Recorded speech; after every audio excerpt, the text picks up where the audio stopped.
ना। और बोले कैसा? बोले जिसकी कथा श्रवण करने से वो क्या होता है? बोले 3 प्रकार के जो ताप होते हैं, हाँ? तापत्रय विनाशाय त्रिविधि तापोपशमनार्थम। 3 प्रकार के जो ताप होते हैं ना, उन श्री कृष्ण की कथा में इतना सामर्थ्य है महाराज, वो विनाश हो जाता है 3 प्रकार के तापों का।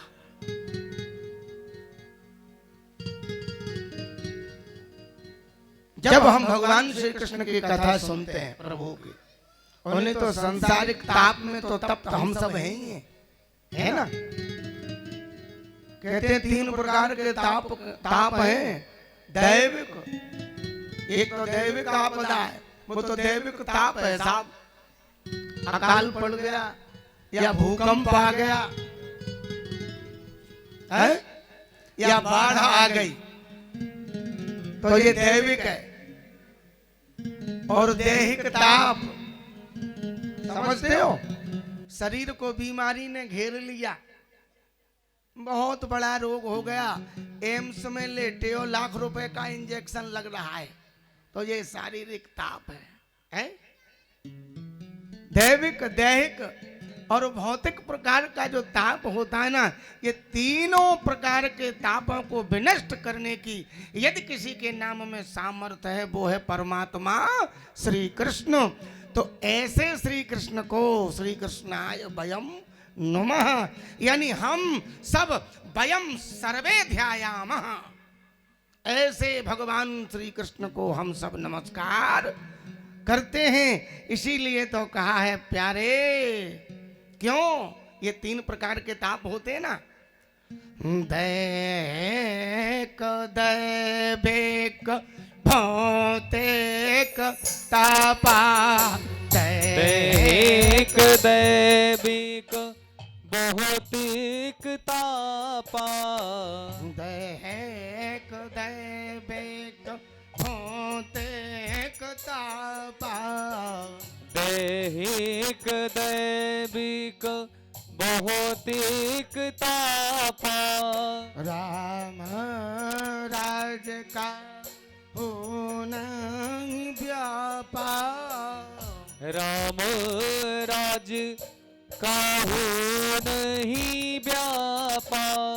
दैहिक, दैविक, भौतिक तापा। दैहिक, दैविक, भौतिक तापा। दैहिक, दैविक, भौतिक तापा। दैहिक, दैविक, भौतिक तापा। राम राज का होना ही व्यापार। राम राज काहू नहीं व्यापार। दैहिक, दैविक, ये 3 प्रकार के ताप भगवान के नाम में ही सामर्थ्य है प्यारे। और नहीं तो समझ लो, कोई तन दुखी, कोई मन दुखी, कोई धन बिन रह तो उदास, और थोड़े थोड़े सब दुखी, सुखी हरि को दास। ये दुनिया है, संसार है। श्रुति भगवती कहती है, या नारायण संसरती संसारः, जो सरक रहा है, जो चल रहा है, उसका नाम संसार है। और इस संसार में राजेश भैया ध्यान देने वाली बात है, कोई तो तन से परेशान, कोई तन दुखी, कोई मन दुखी है, अस्वस्थ हैं, हॉस्पिटल में पड़े हैं, अब इंजेक्शन लग रहे हैं, उनसे जाके कहो अजी भजन कर लो जरा, राम राम, सामर्थ्य ही नहीं। हाँ, वो तन से ही परेशान। और कोई मन से परेशानी, समझ रहे हो? है सीधी भाषा में मैं बता दूं, एक पिता ने अपने बेटे को बहुत पढ़ाया लिखाया, MBBS डॉक्टर बनाया है, और विचार करता है पिता कि बढ़िया कुलीन अच्छे खानदान से मैं संबंध करूंगा बालक का। और सज्जन मालूम है राजेश है, पिता ने तो सोचा बढ़िया करूंगा, सब कुछ अच्छा करूंगा, और उस नालायक बेटे ने जाकर के एक नौकरानी से कोर्ट मैरिज कर लिया है। हो गई आई लव यू। हाँ क्या हो गया? एक बार प्रेम से राधे राधे बोलना पड़ेगा। हाँ जी बिल्कुल, राधे राधे, बड़े प्यार से बोलना पड़ेगा राधे है। तो ये पिता को क्या होगा, ये मानसिक चिंतन हो गया, मैं ऐसा चाहता था और ऐसा हो गया। मैं तो चाहता था बढ़िया पढ़ाऊंगा लिखाऊंगा डॉक्टर बनाऊंगा इत्यादि इंजीनियर बनाऊंगा बढ़िया विवाह करूंगा, और उस नालायक ने ऐसा कर लिया। तो पिता को टेंशन हो गया, मानसिक चिंतन हो गया, आखिरकार मैं करूं क्या? मेरे बड़े दिल के अरमान थे सारे बुझ गए। तो ये क्या हो गया?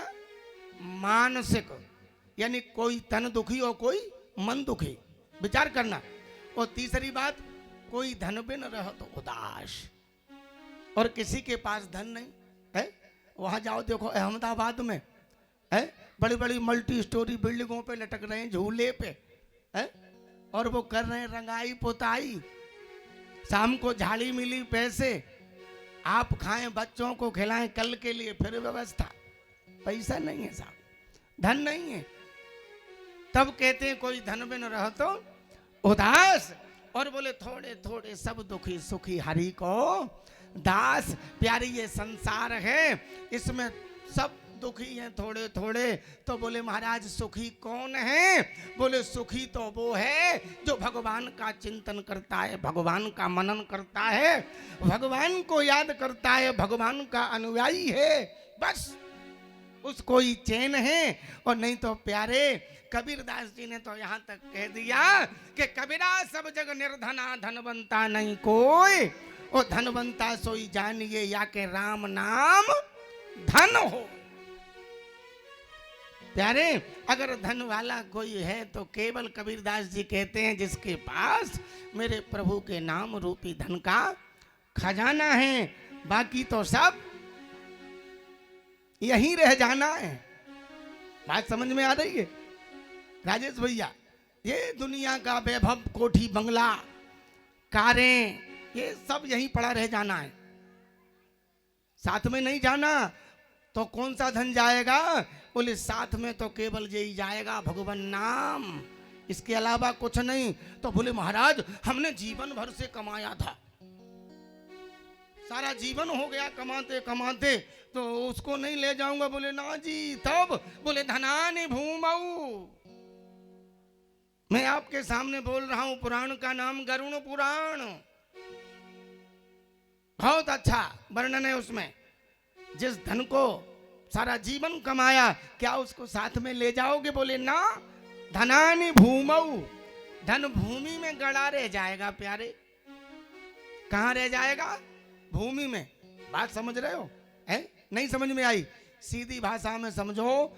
ये बुजुर्ग माताएं हैं ना, बुजुर्ग पहले जैसे सोने की चीज होती थी ना, स्वर्ण की, हार हमेल दस्ताने खंगोरिया इत्यादि, मटके में बंद करके जमीन में गाड़ देते थे। गाड़ते थे कि नहीं? हाँ जी या ना जी? क्यों भैया? श्री राधे। पहले माताएं जमीन में ही गाड़ती थी ना सोने की चीज, मटके में बंद करके। और आजकल बैंक में लॉकर हो गया है ना, लॉकर में रख देते हैं। तो यहाँ श्लोक कह रहा है धनानि भूमऊ, बोले साथ में वो धन नहीं जाता, सारे जीवन का कमाया हुआ भूमि में गड़ा रह जाता है। तो बोले महाराज बड़े बड़े हमने जो है अभी तो जो है लाख रुपया की भैंसों की कीमत चल रही है। बोले महाराज लाख रुपए की 1.5 लाख रुपए की आती है पशु, तो बोले ये जाते होंगे साथ। बोले ना, पशवश्च गोष्ठे, बोले वो भी नहीं जाते तब, वो केवल गोष्ठ में जहां पशुओं के बंधने का स्थान है वहीं बंधे रह जाते हैं, गाय भैंस बैल इत्यादि। तो बोले महाराज ये दोनों नहीं जाते तो विवाह करके लाए हैं ना गृहिणी, तो पत्नी जिससे अत्यंत स्नेह करते हैं, अपन प्रेम करते हैं, प्यार करते हैं, क्या वो पत्नी साथ में जाती है? बोले ना, वो भी नहीं जाती। तब कहते हैं, बोले दाराग्रह द्वारे जना स्मशाने। तो पत्नी केवल कहां तक जाती है मालूम है? घर के दरवाजे तक।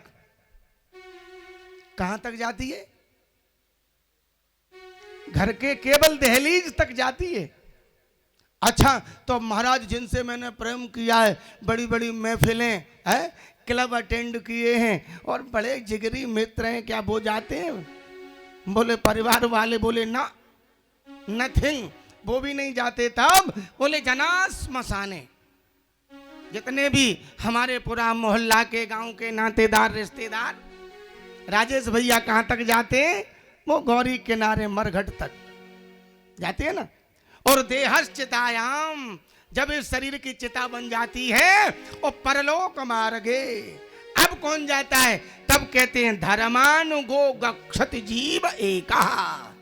अकेला जीव धर्म के साथ जाता है। गक्ष माने जाना, गच्छति जीव एका। अरे अकेला जाता है, उस समय कोई नहीं जाना, ये सब यहीं रह जाना है। इसलिए भगवत चिंतन करो। आइए, जहां पर ये परम पावन कथा प्रथम बार सुनाई गई, उस स्थान पे हम आप लोगों को ले चलते हैं। और उस जगह का नाम है प्यारे नईमिषारण्य।